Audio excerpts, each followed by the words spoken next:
Hello, dear students. How are you today? Hopefully, you're in good condition. Uh, well, uh, we have been through a lot of case study, but we are going to, uh, you know, to go back to the core of bioethics. It's about life. It's about supporting life.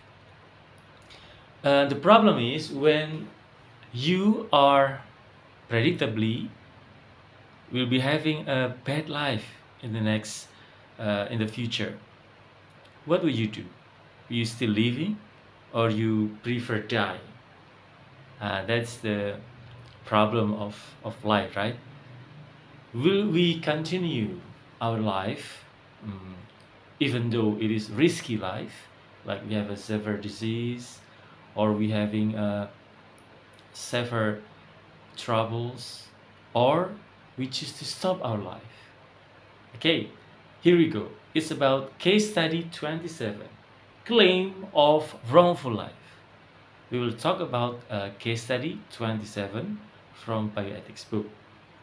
So, prior to her marriage, there is a woman, A, consulted a genetic counselor. So this is a professional genetic counselor. She wanted to know whether her future descendants, her children, were at risk of developing a particular hereditary syndrome known as Hunter's disease, which ran in her family.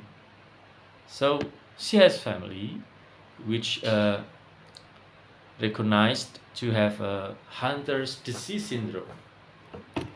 Now she asked to a professional genetic counselor, "Doctor, if I have a child, would my child will be having a risk of Hunter disease?" So that's what she asked to a genetic counselor. Yeah.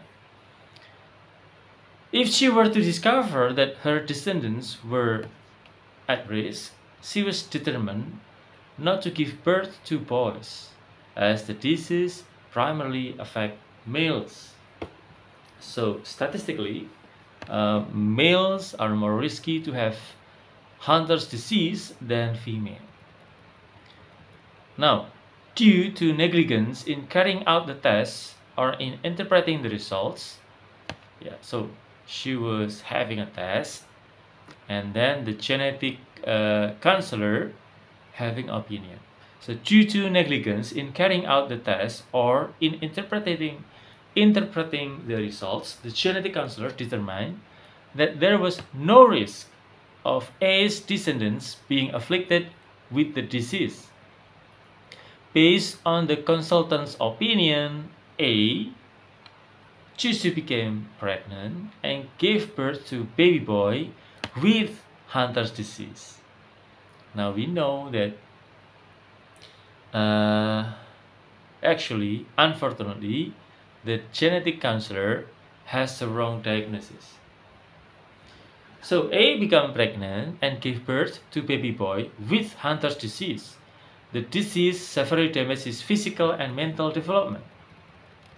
It should be noted that there were only two possibilities for A's son. One, to be born with this disease, or two, not to be born at all. There was no other medical option to enable him to be born without this hereditary disease. Now the question: should a situation in which not existing at all will be regarded as a better than living? Is it yes? For example, because the reason there may be cases, although rare, in which it can be determined that it would be better for someone not to be born than to live with severe disabilities such as Hunter disease. Or no. What's the reason? Living with defects can never be compared to not having a life at all. Every person has the right to live, not the right to not the right not to live.